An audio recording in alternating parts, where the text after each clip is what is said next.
On October 14, 1975, a parade was held in downtown Bangkok to celebrate the second anniversary of the People's Uprising.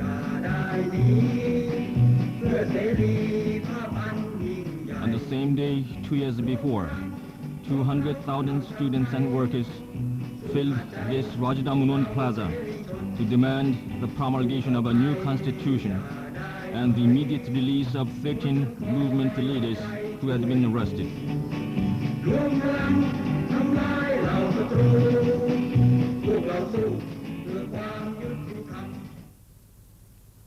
Without warning, the Metropolitan Peace Preservation Squad opened fire.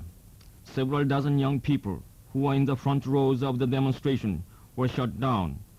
Outraged, the students and workers moved to occupy several government buildings. They faced free armed troops practically barehanded. When the demonstrators refused to disperse, the Tanam government ordered out tanks and helicopters, and troops began firing wildly into the crowd. But the people stood firm. Local residents brought food to the demonstrators and helped the injured. On October 15th, the Tanam government's long reign of oppression of the people came to an end. Tanam, Prapas, and Narong, 3 dictators whose hands were stained with the blood of at least 76 patriots, were forced to flee the country. For the first time in Thai history, a military regime was overthrown by a popular uprising led by a student movement. The Thai people gained freedom of speech, freedom of press, and freedom of assembly for the first time, and their nation set forth on the road to democracy.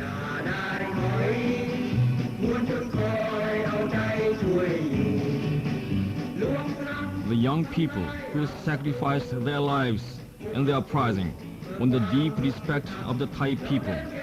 However, as Thailand began to work toward democratization, the ruling class and the military cliques felt threatened by the growing power of the people and looked for ways to restore their centuries-old despotic rule.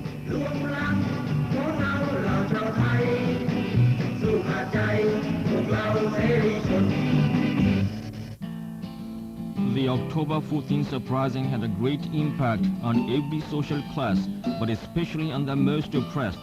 These people arose to fight for their rights and to improve their living conditions. In November 1974, tens of thousands of peasants from the north and northeast held a rally at Thammasat University to demand the land reform. They established the Peasants' Federation of Thailand, which later became the vanguard of the peasants' struggle. Workers too moved to fight for their rights.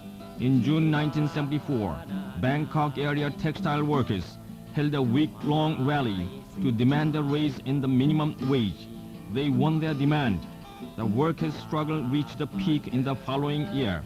One of the most significant strikes was at the Dustani Hotel. It was in this high-spirited period of struggle in October 1975 that women workers in 2 factories of the Hara Jeans Company went on strike. Hara Jeans, owned by a Taiwanese, is one of the major jeans manufacturers in Thailand. In addition to 3 Thai factories, the owners also have factories in Hong Kong, Malaysia, and Singapore. In 2 of the Thai factories, one in Trokchen, inside the city of Bangkok, and the other in Omyai, in the suburbs of the city, the workers were dissatisfied with the poor working conditions. Wages had been frozen at the same low level for 6 years. The provisions of the labor law were flagrantly violated, and the welfare facilities were almost non-existent. In this factory, there was only one restroom for all 200 of us. There was no first aid kit or drinking water. We got 1 bottle of drinking water as payment for overtime. When I asked for my overtime payment, the manager said, Aren't you satisfied with what you've got? You should be grateful. The dormitory floor was full of holes. The water under the floor stank. When it rained, the roof leaked everywhere.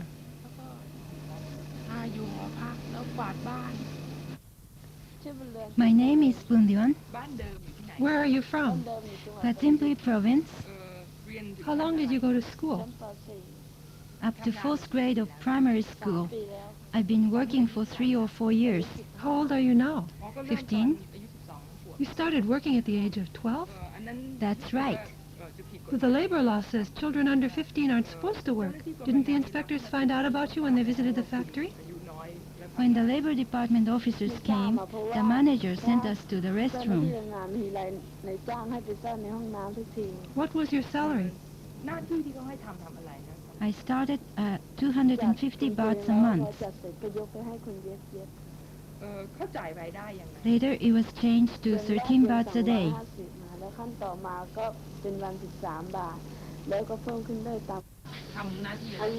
What kind of work were you doing?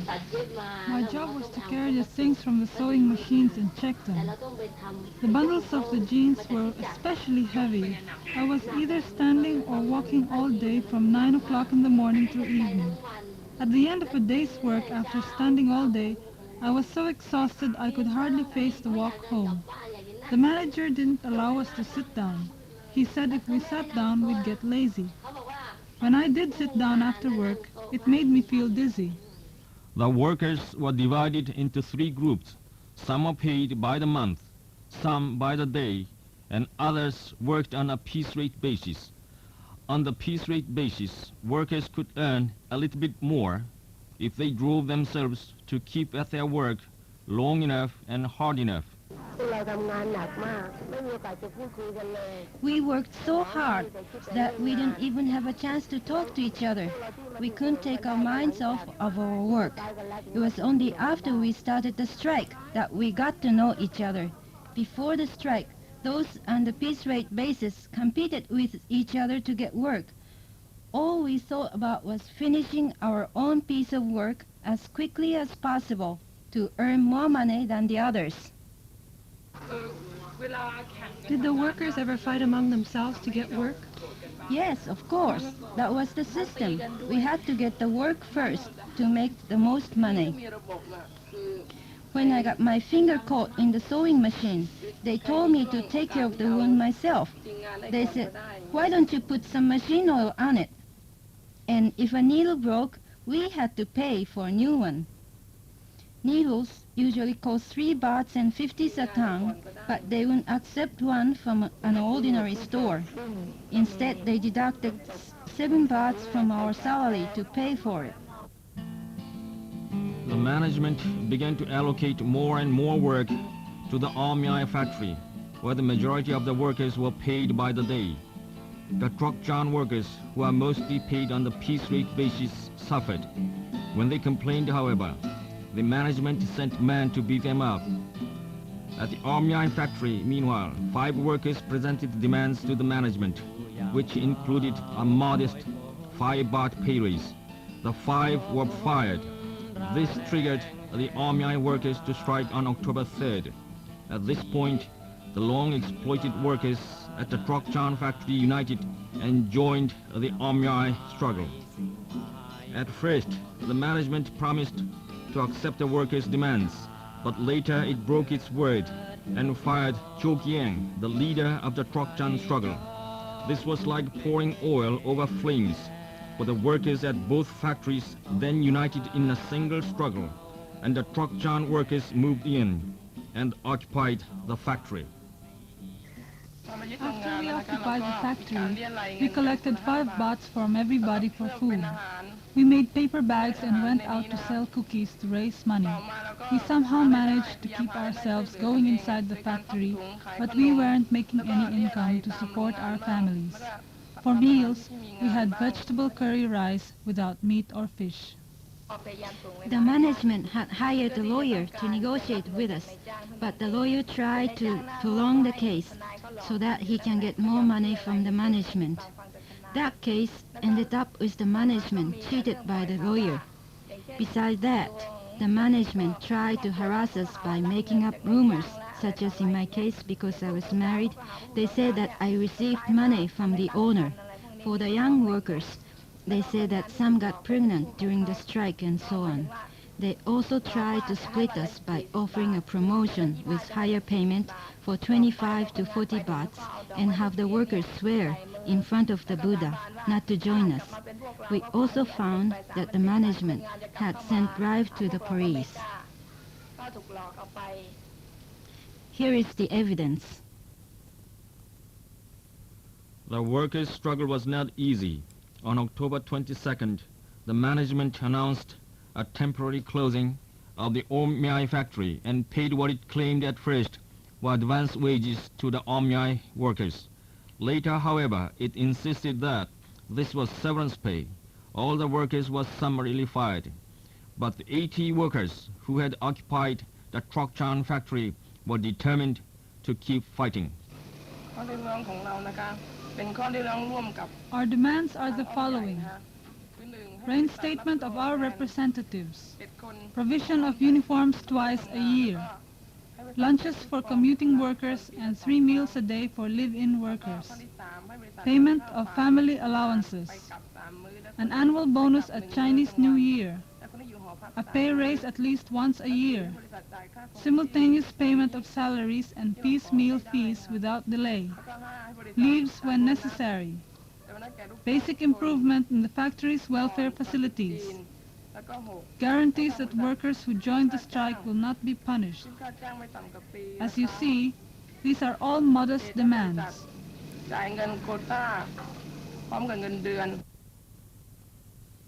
They raised funds and in December decided to put the factory back in operation. They gave it a new name, Workers' Unity Factory.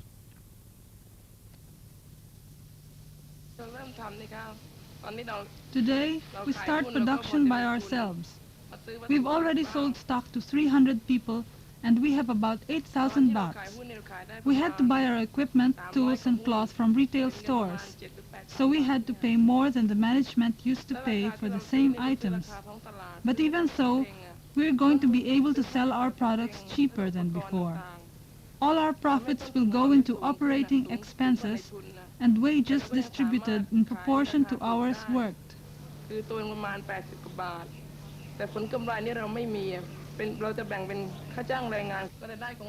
We'll be earning about twice as much as we used to, even though we have to buy at higher prices and we'll be selling at lower prices.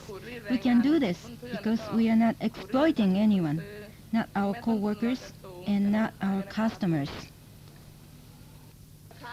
The management used to sell this hat for 120 bahts. We're going to sell it for only 20 bahts. This pair of jeans used to be sold for 285 bahts. Our price is 85 bahts.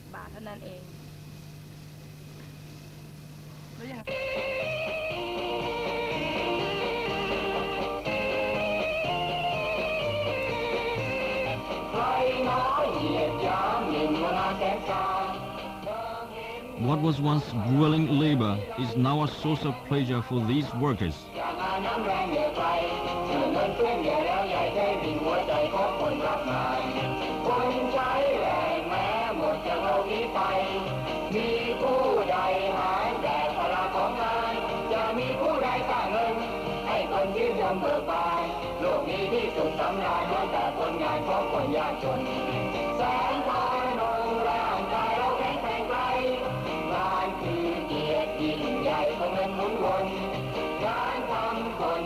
News that the women had started up operations at the Workers' Unity Factory spread quickly among the citizens of Bangkok. Students and workers came to the factory in droves to show their support and buy the products. The women, too, were reaching out beyond their own struggle. One of their first shipments of jeans went free to clothe peasants in the northeast suffering from a severe cold spell.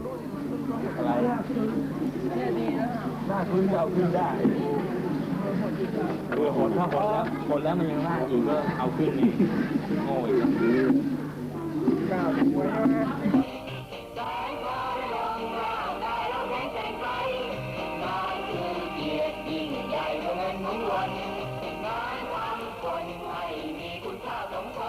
On Sundays, the workers take their products to Thammasat University to sell.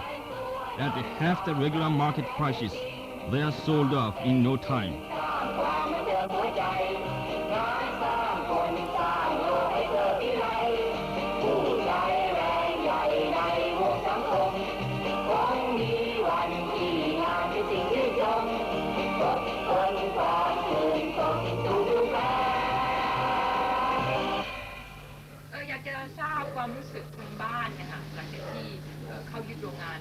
What did your family think about your participating in the struggle? They were scared. They were really worried that I would be arrested by the police. Do they still feel that way? Yes, but now at least they've stopped opposing me outright. You mean they used to forbid you to join the struggle? Oh yes, they ordered me to keep out of it. I had to sneak out of the house to join the strike. Some of my friends were even beaten by their parents. Is that still going on? No, not anymore. The parents are gradually beginning to understand what our struggle is all about. What did you think about the takeover of the factory and the workers starting up production? We weren't too hopeful at first, because in the beginning we didn't have any money coming in. But now we're really united, and we have a lot of hope for the future.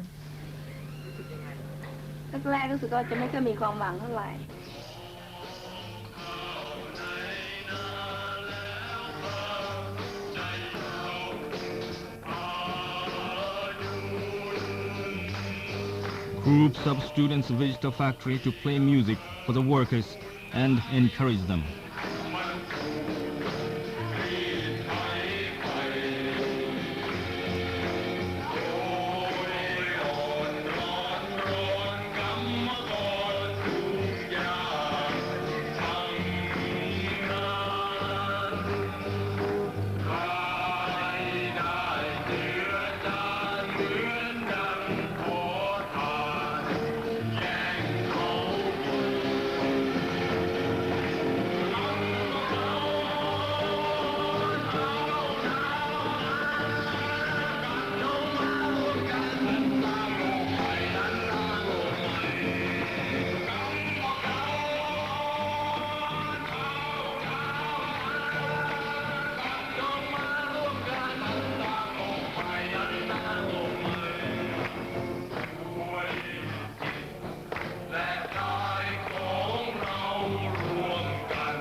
Under the old management, we were always fighting among ourselves.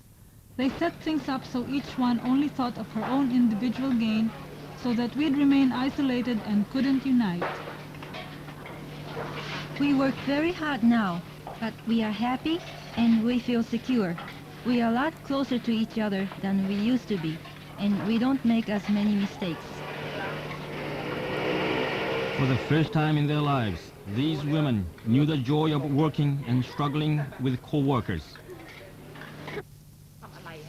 I guard the factory, and when I have free time, I read books.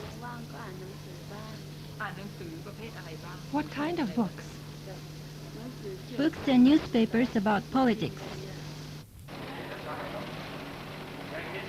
Workers set up a library in a corner of the factory and spent many hours there studying about Thai society and politics.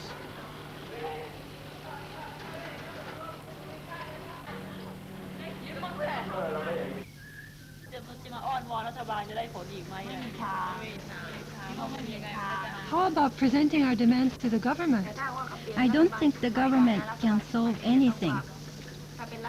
If we had the new government that was really ours, it can be accomplished. But as long as the government is theirs, we all have to keep fighting the way we are doing now. What do you think? Could we continue our struggle if there's a coup d'etat?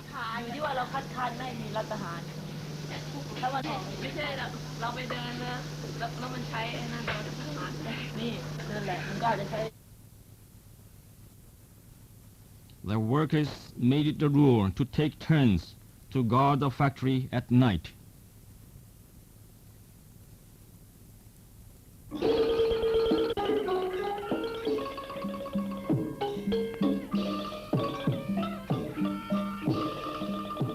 Outside the factory, the political situation in Thailand was growing tense as general elections drew near. The ruling class and the rightists, fearful of the gains the various socialist parties were expected to make at the polls, launched attacks against the leaders of peasant and mass movements in various provinces. Many of these leaders were assassinated.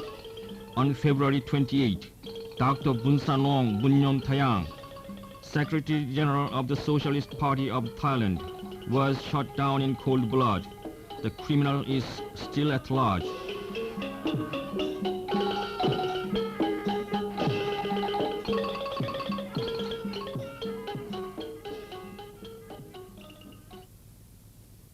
On March 12th, Deputy Home Minister Bunlerd ordered the Bangkok Peace Preservation Squad to raid the Workers' Unity Factory on suspicion of unlawful occupation of the factory building. The workers went to Prime Minister Kukrit's residence to present a demand that the unjust order be immediately withdrawn. Kukrit not only refused to meet them, but had 32 of the workers and 8 of their student supporters arrested on charges of infringement on the freedom of the Prime Minister. The workers not arrested appealed directly to the Prime Minister. Their petition read, Are we, women and juvenile workers, appealing to you here to let justice prevail, really inciting to riot or infringing on anyone's freedom? Our employer hires goon squads to attack us and commits every sort of wrongdoing in violation of the labor law. Why are these unlawful acts ignored? Thailand is supposed to be a democratic country, a Buddhist country, but there is no justice in Thailand today for the poor. Kukrit did not answer the workers' petition. In fact, with his tacit approval, the police raided the Workers' Unity Factory and forcibly evicted the women. The factory started operation again under the former management guarded by the police. But the workers, even though evicted from their factory, did not abandon the struggle, demanding that their sister workers who had been arrested and were awaiting trial be released and allowed to return to work. They enlisted even more supporters of their struggle among students and workers in other industries. News of their struggle spread and gave encouragement to destitute workers and peasants throughout Thailand. The nationwide movement of students, workers and peasants, of which this struggle was just one part, culminated in a massive demonstration on March 20 to demand the complete withdrawal of the U.S. military from Thailand.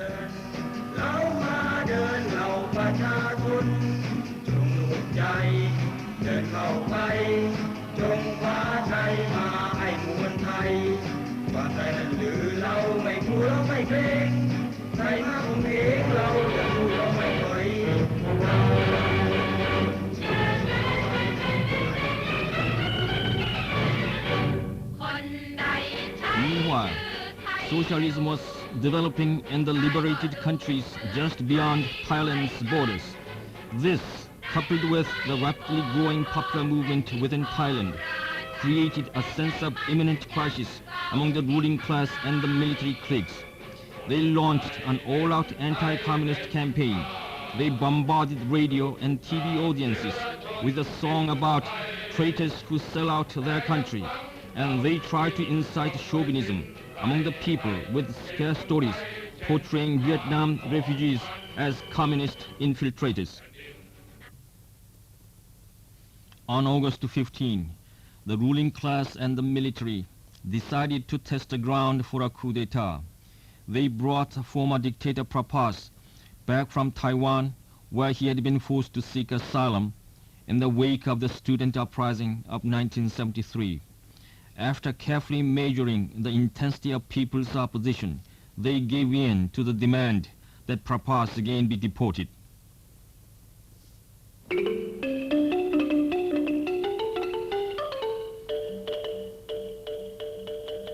A month later, on September 19th, they brought the key figure in the old regime, Thanom Kitchkachorn, back from exile in Singapore. Thanom claimed he only wanted to return to the country to visit his sick father. And once in Thailand, he made a show of becoming a Buddhist monk as a gesture that he had given up any political ambitions.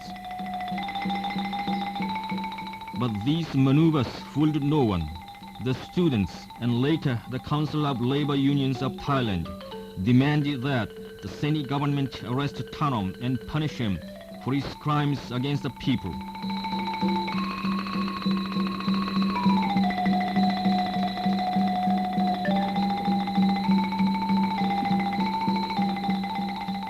They organized a nationwide movement to oppose a coup d'etat everyone realized was being planned. The Council of Labor Unions decided that if the government did not meet the people's demands, it would stage a general strike on October 8th.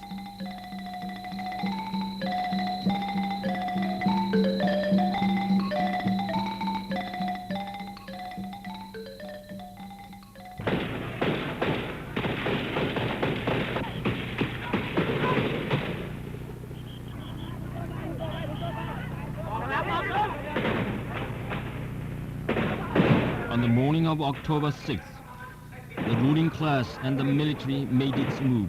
The border patrol police, which had been brought into Bangkok, was ordered to join fanatic right-wing groups like Plating Van and Nawapon in storming the Thammasat University campus, where 4,000 students were conducting a sit-in.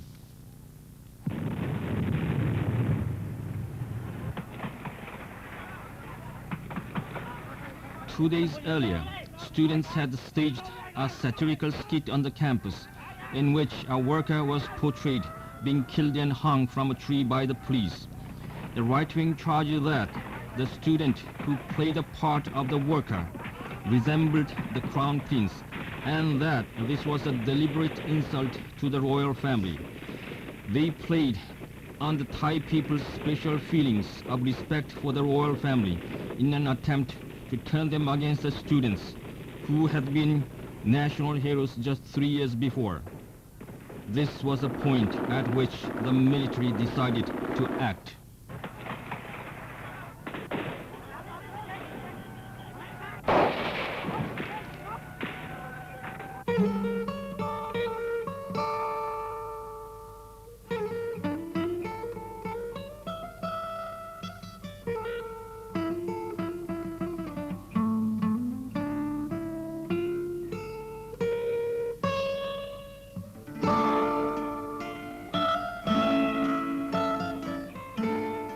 The worst hours in the whole history of this Buddhist country, Thailand, were over. More than 300 people were brutally murdered, some of them strung up by right-wingers and killed inch by inch. Mangled corpses hanging from trees were beaten with sticks and burned along with old tires.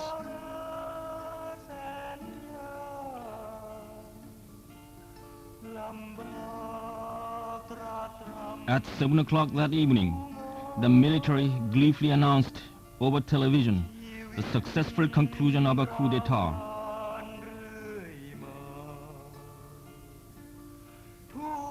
Freedom of assembly, freedom of the press, freedom of speech were all suspended. Political parties and labor unions were ordered to dissolve. Struggles such as that at the Hara factory were now a thing of the past. After 3 years of unsettled democracy, Thailand was once again under the rule of generals. The reign of violence and injustice was back, and the people were forbidden to raise their voices against that violence and injustice.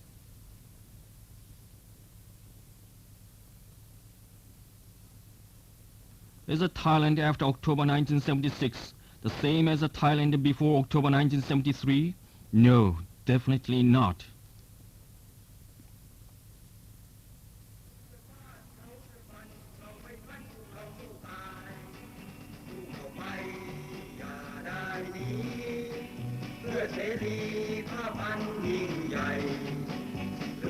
Everything that happened in the 3 years between 1973 and 1976 will live forever in the memory of the Thai people. The workers at Hara will never forget the joy and sense of victory of those months when they ran the factory by themselves.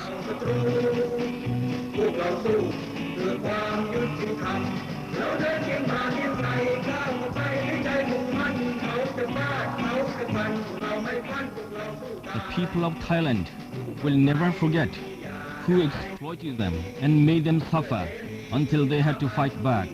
They will never forget who helped them, sharing their hardships and fighting against the same enemy. They know who murdered and maimed their loved ones, who imprisoned their friends and relatives. They know who their enemies are and who are on their side.